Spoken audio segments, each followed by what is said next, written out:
I still remember my grandfather talking about the old days in Nigeria, before the Naira even existed.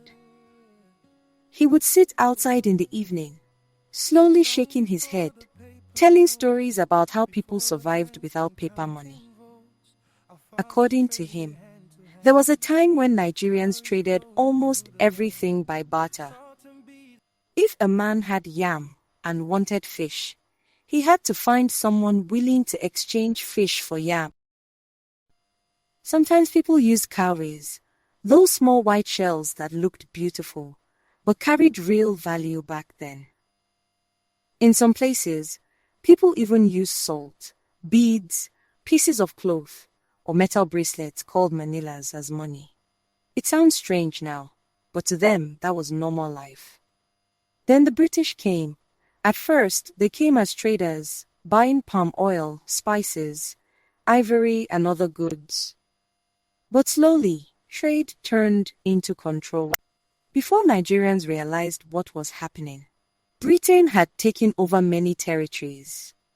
In 1914, the British joined the northern and southern protectorates together and called the new country Nigeria. Once they had political control, they also wanted control of trade and money. That was when British currency entered everyday life. People began using pounds, shillings, and pence, exactly like Britain used. The system was confusing. 1 pound was 20 shillings, and 1 shilling was 12 pence. Even educated people sometimes struggled with calculations. But Nigerians had no choice because the colonial government controlled the economy. In 1912, the British created the West African Currency Board. This organization printed money for several British colonies in West Africa, including Nigeria. The money carried symbols of British authority, not Nigerian identity. Imagine living in your own land, but carrying money that constantly reminded you that another country controlled your economy. That feeling stayed with many Nigerians for years. As time passed, educated Nigerians began demanding freedom.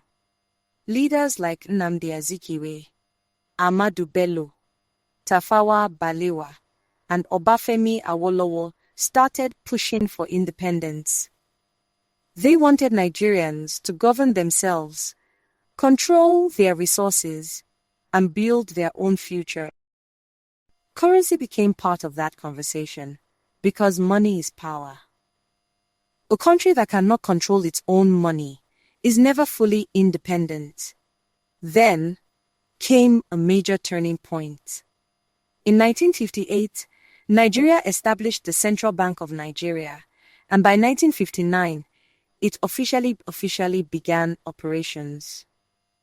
For the first time, Nigerians had a financial institution that belonged to them. It was a huge symbol of preparation for independence. 1 year later, on October 1, 1960, Nigeria finally became independent from Britain. People celebrated everywhere. Streets were filled with music, dancing, and excitement. Nigerians believed a new future had arrived. But even after independence, something still remained from colonial rule. The currency. Nigeria still used the Nigerian pound. Many leaders felt this needed to change. The pound system still represented Britain. It still carried colonial influence. Besides that, the calculations were stressful compared to the decimal systems many countries were adopting. So the Nigerian government began planning a completely new currency that would represent the country's identity. The name Naira eventually emerged, and many historians connect the idea to Chief Obafemi Awolowo, who reportedly shortened the word Nigeria into Naira. The smaller unit was named Kobo. Finally, on January 1, 1973, Nigeria officially abandoned the pound system and introduced the naira and kobo during the government of General Yakubu Gowon. Shehu Shagari, who later became president, was the finance minister during the launch. That moment was more than just changing notes and coins. To many Nigerians, it felt like the country was finally standing fully on its own feet. The old colonial money disappeared, and in its place came Nigerian design currency with local symbols, leaders, and identity. The first notes and coins looked beautiful to people at the time. There were kobo coins and naira notes that represented agriculture, unity, and national pride. Children quickly learned the simpler decimal system. 1 naira equaled 100 kobo. It made buying and selling easier. Then came the oil boom of the 1970s. Nigeria suddenly became rich from oil exports. Money flowed everywhere. Roads were built, universities expanded, and the economy looked powerful. There was even a time when the naira was stronger than the US dollar. Many Nigerians traveled abroad confidently because their currency had real value internationally. But the good times did not last forever. Corruption slowly weakened the economy. Too much dependence on oil became dangerous. Instead of producing enough locally, Nigeria imported many goods from abroad. Political instability, military coups, inflation, and economic mismanagement all damaged the value of the naira over time. By the 1980s, under the Structural Adjustment Program introduced during Ibrahim Babangida's government, the naira lost even more value. Prices rose. Life became harder for ordinary citizens.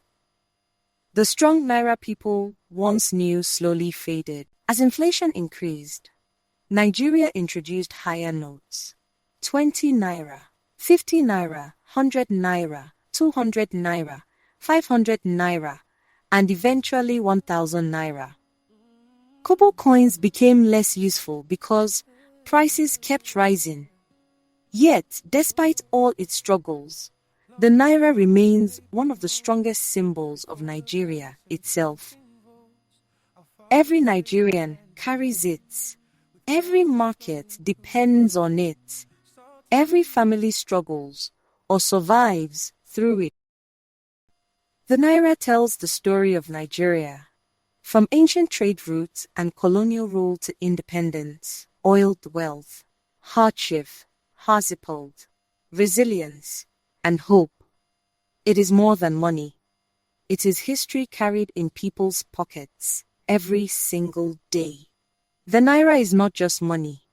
It represents Nigerian identity, independence, national pride, economic struggle, hope for the future. Every country's currency tells a story, and the naira tells the story of colonization, freedom, growth, challenges, survival. Nigeria was one of the last British colonies. To leave the pound system, Nigeria delayed changing currency until 1973. The Nigerian Naira was created because Nigeria wanted economic independence, simpler calculations, a national identity separate from Britain. The Naira officially started on January 1, 1973, was introduced under General Yakubu Gowon. The name was linked to Obafemi Awolowo, and since then, the Naira has become one of the strongest symbols of Nigeria itself. Please don't forget to like, share, and subscribe to Tale of the Motherland for more powerful African stories.